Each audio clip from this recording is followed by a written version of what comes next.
Qadın işarəsi belə göstərilir, əlini düz tutan kimi, kişi işarəsi isə o atamla göstərir. Deyir, anam 1-dir, müəllimə, atam 4-cü qan qrupudur. Sizcə, mən niyə müəllimə, biz 3 dənə uşağıq, heç birimiz ya 1-yik, ya 4-yik, niyə onu ispat edirik? Onu göstərir. Uşaqlar, birinci qan qrupunun ancaq nə çıxacaq ortaya? Hansı çıxacaq? 0. Çünki 0-0-dan ortaya nə çıxır? Ancaq 0. Amma 4-cü qan qrupu nə idi? A, B. Buradan hansı sort, nə çıxa bilər? Hansı sort qametlər çıxa bilər? Ya A, ya B çıxa bilər. Yəni, A-B'dən nə çıxa bilər? Ya A qameti, ya B qameti çıxa bilər. İndi bunların balaları olanda bu qametlər çarpaqlaşır. Ortaya nə çıxır? Bunun birincisi ilə, bu bir dənə var da, bununla bunun birincisini, bununla bunun ikisini çarpaqlaşdırıram. 0-la A-dan ortaya nə çıxacaq? 0A. Və 0-la B-dən nə çıxacaq? 0B.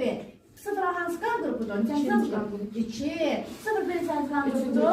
3. Gördün? Ana neçə oldu? 1. Ata neçə oldu? 4. Ortaya nə çıxdı? 2. Nə atanın qan qrupu çıxdı, nə ananın qan qrupu çıxdı. Bir də belə şey çıxa bilər. Ana tutaq ki, ikinci qan qrupudur. Ata isə 4-cü qan qrupudur. İndi ortaya deyəcək ki, müəllimə, yenə də bizim hər cür qan qrupuna aid uşaqlar var. Bu necə tapacaq? 4-cü qan qrupu.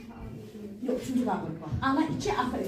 Ana 2, ata 3. Buradan ortaya nə çıxacaq? Hansı sort qamət çıxacaq? Ya 0, ya A. Buradan nə çıxacaq?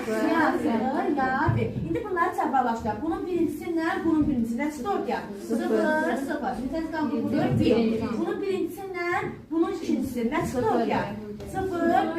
Sen qan qrupudur 3-cü qan qrupu. İndi bunun birincisi, ikincisi ilə, bunun birincisi nə çıxır ortaya? A0 demir, değil mi? 0A demir. Nə çıxdı? 0A. Sen qan qrupudur 2-ci qan qrupu. Sonra bunun birincisi ilə, bunun ikincisi 4 nə çıxdı? A, B. Nə çıxdı? 4. Gördünüz uşaqlar. Biri 2, mən bura anata deyirəm, ata 2 ola bilər, ana 2 ola bilər, heç bir dəxlisi yox. Əsas odur ki, valideynlərdən biri 2, biri 3 olarsa, 4 qan qrupuna aid uşaq dünyaya gələ bilər. Oldu, həm